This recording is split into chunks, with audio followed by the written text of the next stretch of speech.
মুনকার মানে হচ্ছে যত মন্দ কাজ, খারাপ কাজ, বাজে কাজ, এটার বলে মুনকার। এটার কি বলে? আপনারা পড়ছেন না, তা'মুরুনা বিল মা'রুফি ওয়া তানহাউনা আনিল মুনকার। সৎ কাজের আদেশ, অসৎ কাজের নিষেধ। মুনকার, মুনকার হচ্ছে মানুষের স্বাভাবিক বিবেকবোধ যেটাকে খারাপ বলে, ওইটাই মুনকার। পৃথিবীর সব আসমানি গ্রন্থ যেটাকে খারাপ বলেছে, মানুষের স্বাভাবিক বিবেকবোধ যেটাকে খারাপ বলেছে, এগুলো সব মুনকার।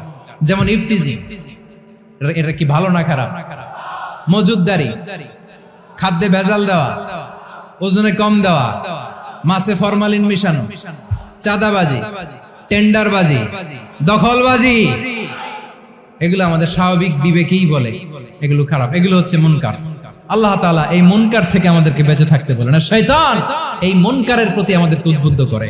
আল্লাহ তাআলা বললেন, ইয়া আইয়ুহাল্লাযীনা আমানু লা তাত্তাবিউ খুতুওয়াতিশ শাইতান ওয়া মান ইয়াত্তাবি' খুতুওয়াতিশ শাইতানি ফাইন্নাহু ইয়া'মুরু বিল ফাহশাই ওয়াল মুনকার। আল্লাহ বললেন, আমার গোলামেরা শোনো শোনো, ও আমার বিশ্বাসী বান্দারা খবরদার, তোমরা কশিনকালেও শয়তানের পদাঙ্ক অনুসরণ করবে না, কারণ শয়তান তোমাদেরকে অশ্লীলতা এবং মন্দ কাজের দিকে উদ্বুদ্ধ করে। আমাদের কাজ হচ্ছে শয়তান আমাদেরকে যেদিকে নিতে চায় আমরা তার উল্টা দিকে যাব। শয়তান এই মন্দ কাজকে আমাদের কাছে বিউটিফাই করে, চাকচিক্যময় করে আমাদের সামনে উপস্থাপন করে। এজন্য আল্লাহ বলেন, মুনকারকে থামাতে হবে, মুনকার প্রতিরোধ করতে হবে। মুনকার প্রতিরোধের দায়িত্ব শুধু আমাদের নাকি? শুধু আপনার খতিব সাহেবের, ইমাম সাহেবের, নাকি মুসলিম উম্মার সবার? আওয়াজ করে বলুন, মুনকার অসৎ কাজ প্রতিরোধের দায়িত্ব কার? রাব্বুল আলামিন বলেন, কুনতুম খায়রা উম্মাতিন উখরিজাত লিন-নাসি তা'মুরুনা বিল মা'রুফি ওয়া তানহাউনা আনিল মুনকার। তোমাদেরকে শ্রেষ্ঠ জাতি করে জমিনের মধ্যে আবির্ভূত করা হয়েছে, যাতে করে তোমরা জমিনের ভেতরে সৎ কাজের আদেশ করতে পারো আর অসৎ কাজের নিষেধ করতে পারো। উম্মাহ, কুনতুম খায়রা, তাহলে গোটা উম্মার দায়িত্ব, এটা বুঝতে পারছেন তো? আচ্ছা, আরো নিচে আসেন। এরপরে আল্লাহ বললেন, শুধু উম্মাহ না, এই জমিনের রাজত্ব আমি যাদের হাতে দেই, এই জমিনের মালিক আমি যাদেরকে বানিয়ে দেই, যাদেরকে আমি সরকারের দায়িত্ব দেই, তাদেরকেও মুনকার প্রতিরোধের দায়িত্ব দিয়েছে কে? আল্লাহ বলেন, যারা ক্ষমতার মসনদে বসেছে তাদেরকে 4 দফা কর্মসূচি আমি আল্লাহ দিলাম। আওয়াজ করে বলেন, কয় দফা? আল্লাহ বলেন, আল্লাযীনা ইম্মাক্কান্নাহুম ফিল আরদি আকামুস সালাতা ওয়া আতাউয যাকাতা ওয়া আমারু বিল মা'রুফি ওয়া নাহাউ আনিল মুনকার ওয়ালিল্লাহি আকিবাতুল উমুর। যারা এই জমিনের উত্তরাধিকার হয়েছে তারা 4 দফা কর্মসূচি নিয়ে সামনে আগাবা। সালাত কায়েম করবা, যাকাত আদায় করবা, সৎ কাজের আদেশ দিবা, অসৎ কাজ থেকে মুনকার প্রতিরোধ করবা। আদেশটা কার?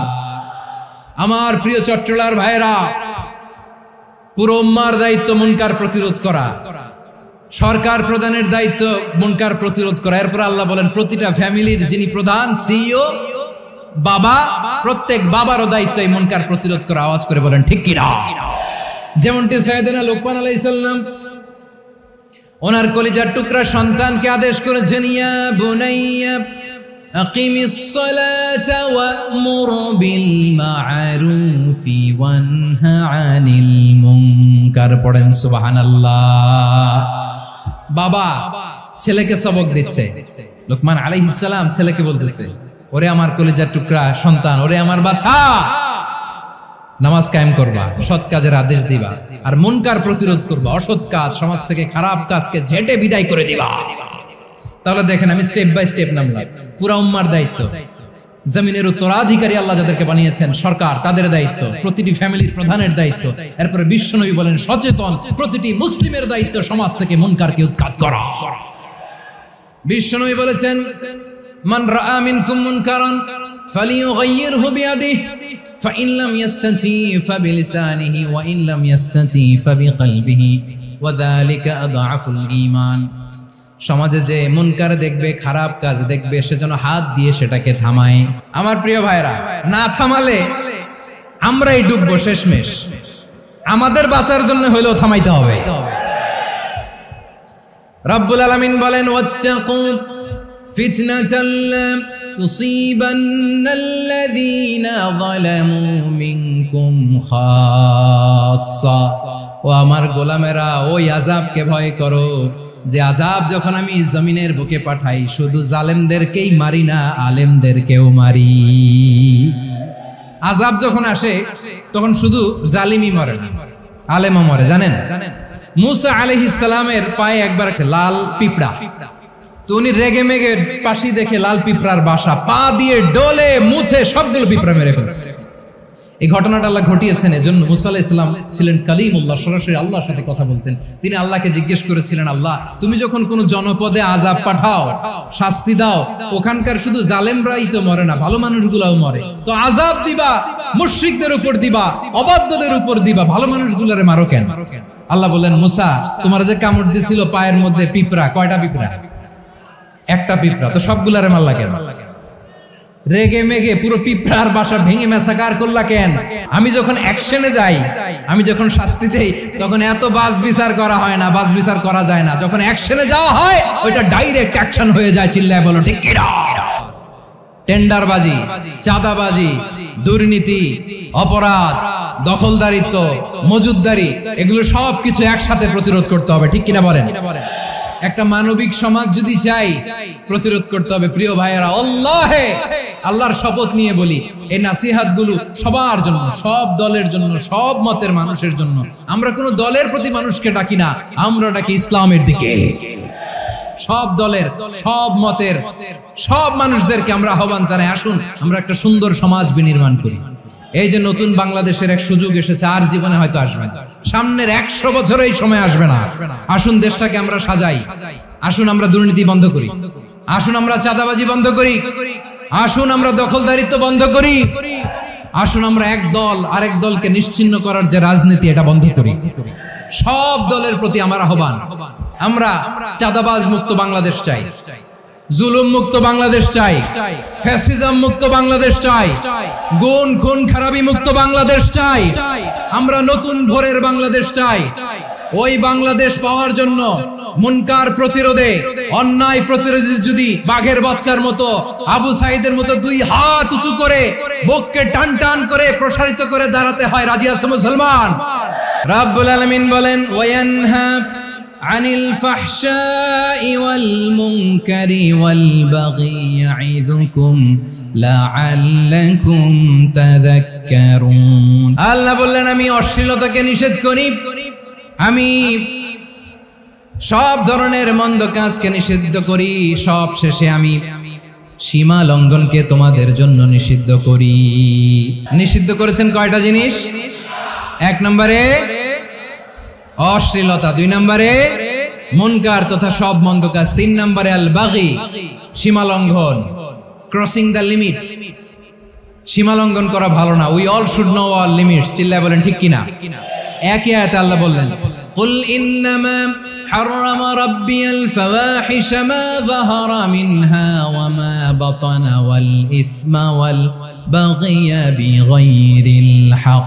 অন্যায় ভাবে যে অবাধ্য হয়, যে সীমা লঙ্ঘন করে, তাদেরকেও আমি এটা হারাম করে দিলাম। সীমা লঙ্ঘন করা হারাম। আল্লাহ বারবার আমাদেরকে ওয়ার্নিং দেয়। যখন আমরা থামি না, তখন আল্লাহ ধরে, আর যখন ধরে তখন ছাড়ে না। ধরে না, ধরলে আল্লাহ। ফেরাউনকে কিন্তু হুট করে ধরে নাই, আপনারা জানেন, 9 বার ওয়ার্নিং দিয়েছে। ফেরাউনকে আল্লাহ তাআলা ওয়ার্নিং দিয়েছিল কয়বার? রাব্বুল আলামিন বলেন, ওয়ালাকাদ আতাইনা মূসা 9 আয়াতিন বাইয়িনাত। 9টা মুআজিজা দেখিয়েছি, 1 2 3, বারবার এইভাবে রিমাইন্ডার, ওইভাবে রিমাইন্ডার, এইভাবে নসিহত, ওইভাবে দাওয়া। ফাকুলা লাহু কাওলান লাইয়িনা, নরম করে বলো, সফট করে বলো, যত ওয়ে হতে পারে দাওয়া মেথডোলজি। মুসা আলাইহিস সালামের সব অ্যাপ্লাই শেষ, 10ম বারে যে আল্লাহ ধরছে। 10ম বারে যে ধরেছে। এজন্য আল্লাহ বলেন, আমি সীমা লঙ্ঘনকে পছন্দ করি না। কোরআনের অন্য আয়াতে বাগীকে বলা হয়েছে আল ইতিদা, সীমা লঙ্ঘন যারা করে তাদেরকে আল্লাহ বলেছেন মুতাদিন। ওয়াকাতিলু ফি সাবিলিল্লাহিল্লাযীনা ইউকাতিলুনাকুম ওয়া লা তা'তাদু ইন্নাল্লাহা লা ইউহিব্বুল মু'তাদিন। আমি সীমা লঙ্ঘনকারীদেরকে কোশ্চিনকালেও পছন্দ করি না। আমরা যেন সীমা লঙ্ঘন না করি, রাজি আছেন তো? যে কোনো ক্ষেত্রে ইবাদতে যেন সীমা লঙ্ঘন না করি। অনেকে আমরা ইবাদতে সীমা লঙ্ঘন করে ফেলি। বিশ্বনবী সাল্লাল্লাহু আলাইহি ওয়াসাল্লাম যেটা শিখিয়েছেন এর বাইরে যে অতিরিক্ত বুজুর্গ হতে চায় এরকম আছে না নাই? কোন ক্ষেত্রেই সীমা লঙ্ঘন করা যাবে, এমনকি যুদ্ধ ক্ষেত্রেও না। বিশ্বনবী সাল্লাল্লাহু আলাইহি ওয়াসাল্লাম বলেন খবরদার যুদ্ধ ক্ষেত্রেও সীমা লঙ্ঘন করো না। কি সুন্দর ইসলাম আমরা পেয়েছি। বিশ্বনবী বলেন খবরদার যুদ্ধের ময়দানে কোনো নারীর গায়ে হাত তোলো না, কোনো শিশুর গায়ে হাত তোলো না, কোনো গবাদি পশু হত্যা করো না, কোনো শস্য ক্ষেত্র ধ্বংস করো না, ইবাদতরত অন্য ধর্মের কোনো সন্ন্যাসীর গায়ে হাত তোলো না। বলেন সুবহানাল্লাহ। তাহলে আমরা সীমা লঙ্ঘন করতে পারবো? প্রিয় ভাইরা, একটা সুখী সমৃদ্ধ শান্তির সমাজ, মানবিক সমাজ যদি আমরা গঠন করতে চাই, আমাদের আল্লাহর দেয়া কয়টা আদেশ মানতে হবে বলেন দেখি? আর বেঁচে থাকতে হবে কয়টা জিনিস থেকে? আল্লাহর আদেশ কি? 1 নাম্বার আদাল, ন্যায়পরায়ণতা। আমরা সুবিচার, সুশাসন, ন্যায় বিচার চাই কি চাই না? 2 নম্বরে কি ছিল? মাশাআল্লাহ, আমরা যেন সবার প্রতি দয়া পরবশ হই, ইহসান করি। 3 নম্বরে কি ছিল? নিকটাত্মীয়দের দান করা, তাদের অধিকার প্রাপ্য বুঝিয়ে দেওয়া। পাশাপাশি 3টা জিনিস থেকে আল্লাহ বারণ করেছেন, নিষেধ করেছেন। তার প্রথমটা ফাহশা, অশ্লীলতা। অশ্লীলতার সাথে আমাদের কোনো সম্পর্ক। 2 নম্বর নিষেধাজ্ঞা কি ছিল? আল মুনকার, সমাজের যত মন্দ কাজ এগুলোকে আমরা প্রতিরোধ করব। রাজি আছেন তো সবাই? 3 নম্বরে আল বাগি, সীমালঙ্ঘন। কোন মুসলিম সীমালঙ্ঘন করে না। রাব্বুল আলামিন শেষে বললেন ইয়াইদুকুম লাআল্লাকুম তাযাক্কারুন, আল্লাহ তোমাদেরকে উপদেশ দেন যাতে তোমরা শিক্ষা গ্রহণ করো। আমরা উপদেশ দেব, আমরা জোর করে কাউরে কিছু মানাতে চাই না। লা ইকরাহা ফিদ্দিন ওয়াযাক্কির ফাইন্না যিকরা তানফাউল মুমিনিন। উপদেশ দিলে এটা মুমিনদের কাজে দেয়। লাস্তা আলাইহিম বিমুসাইতির ইন্নামা আনতা মুযাক্কির। নবী হে, আপনি রিমাইন্ডার দাতা, আপনি উপদেশ দিবেন। আমরাও বিশ্বনবীর এই হাদিসগুলো থেকে, কোরআনের আয়াত থেকে রিমাইন্ডার, এই কথামালা বাণী বাহক হিসেবে এই বাণীগুলো আপনাদের সাথে কাছে পৌঁছে দিলাম। আমরা আল্লাহ তাআলার কাছে প্রার্থনা করি, আল্লাহ আমরা যেন আদল দিয়ে আমাদের সমাজকে গঠন করতে পারি। আল্লাহ আমরা যেন ইহসান করতে পারি, আমরা যেন নিকটাত্মীয়দের দান করতে পারি। আল্লাহ যত ধরনের অশ্লীলতা, অনাচার, মন্দ কাজ, সীমালঙ্ঘন, অবাধ্যতা থেকে যেন আমরা বেঁচে থাকতে পারি। আল্লাহ তাআলা আমাদের সবাইকে কথাগুলো বোঝার ও আমল করার তৌফিক দান করুক। হাযা মা ইনদি ওয়াল ইলমু ইনদাল্লাহ আলাইহি তাওয়াক্কালতু ওয়া ইলাইহি উনীব। সুবহানাকাল্লাহুম্মা বিহামদিকা আশহাদু আল্লা ইলাহা ইল্লা আনতা আস্তাগফিরুকা ওয়া আতুবু ইলাইক।